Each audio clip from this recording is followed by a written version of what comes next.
বিএনপির ভারপ্রাপ্ত চেয়ারম্যান জনাব তারেক রহমানের বিরুদ্ধে চলমান ষড়যন্ত্রমূলক মিথ্যাচার ও অপপ্রচারের প্রতিবাদ এবং মিটফোর্ডে ঘটে যাওয়া পাশবিক হত্যাকাণ্ডের দৃষ্টান্তমূলক শাস্তির দাবিতে চট্টগ্রামে বিক্ষোভ মিছিল করেছে যুবদল।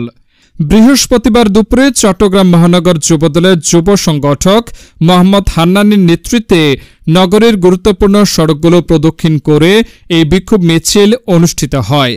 এতে প্রায় 400 যুবদল নেতাকর্মী অংশগ্রহণ করেন। মিছিল শেষে সংক্ষিপ্ত সমাবেশে মোহাম্মদ হান্নান বলেন, তারেক রহমান দেশের গণতন্ত্র পুনরুদ্ধারে সংগ্রামরত। তার বিরুদ্ধে মিথ্যাচার করে জনগণকে বিভ্রান্ত করার অপচেষ্টা হচ্ছে। তিনি আরও বলেন, মিটফোর্ড হত্যাকাণ্ড কোনো বিচ্ছিন্ন ঘটনা নয়, এটি পরিকল্পিত রাজনৈতিক প্রতিহিংসামূলক একটি ন্যাক্কারজনক অপরাধ। আমরা এর সুষ্ঠু তদন্ত ও দ্রুত বিচার চাই। সমাবেশে আরও উপস্থিত ছিলেন নগর যুবদলের বিভিন্ন ওয়ার্ড ও থানা শাখার নেতৃবৃন্দ। বক্তারা অবিলম্বে ষড়যন্ত্র বন্ধ করে সরকারের বিরুদ্ধে গণ আন্দোলন গড়ে তোলার আহ্বান জানান। গত কয়েকদিন যাবৎ গুপ্তচর সংগঠক ছাত্রলীগের লুঙ্গি নিচে থাকা সংগঠক তাদের প্রোপাগান্ডা ফেসবুকে যে পরিমাণ তারেক রহমানের নামে অপপ্রচার সহ কুচুক্তিমূলক কথাবার্তার প্রতিবাদে আজকে এই যুবদলের কেন্দ্রীয় ঘোষিত কর্মসূচিতে চট্টগ্রাম মহানগরের আগামী সংগ্রামের নেতা সাবেক ছাত্র নেতা জনাব মাইনুদ্দিন শহীদ ভাইয়ের নেতৃত্বে আজকে আমরা সবাই একত্রিত হয়েছি।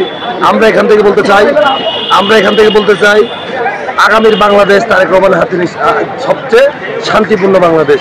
যারা এই তারেক রহমানকে নিয়ে কটূক্তি করতেছে তারা চিন্তা করতে পারবে না গত 17 বছর যে আন্দোলন সংগ্রামের প্রতিফলন।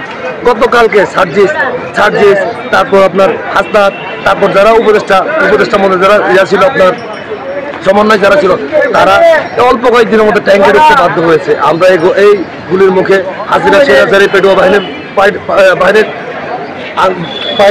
রক্তচক্ষু উত্তোলন করে আজকে যে আমরা গত 17 বছর রাজপথে যেভাবে টিকেছিলাম সেগুলো তো আসলে এখন তারা বুঝতেছে যে আমরা কতটা কষ্ট যেহেতু নিপীড়িত হয়েছি।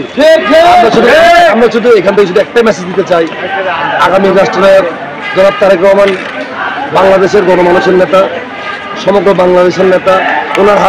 ওনার হাতকে শক্তিশালী করার জন্য বাংলা জাতীয় যুবদল অতীত যেভাবে কাজ করবে ভবিষ্যতে যেভাবে কাজ করবে। আর তারেক রহমানকে নিয়ে কোনো ধরনের কটূক্তি কথাবার্তা বললে আমরা মানে নিব না। কে সমন্বয়, কে জুলাই যোদ্ধা, কে গুপ্তচর, আমরা এগুলো মানবো না। আমরা সোচ্চারভাবে রাজপথ থেকে প্রতিবাদ করবো। রাজপথ এক জিনিস, টকশো আরেক জিনিস। ওনারা টকশো বসে বড় বড় কথা বলবে, তা হবে না। আমরা তারেক রহমানের পরীক্ষিত রাজপথের সৈনিক। Desk news, PIB 71 TV, Chittagong.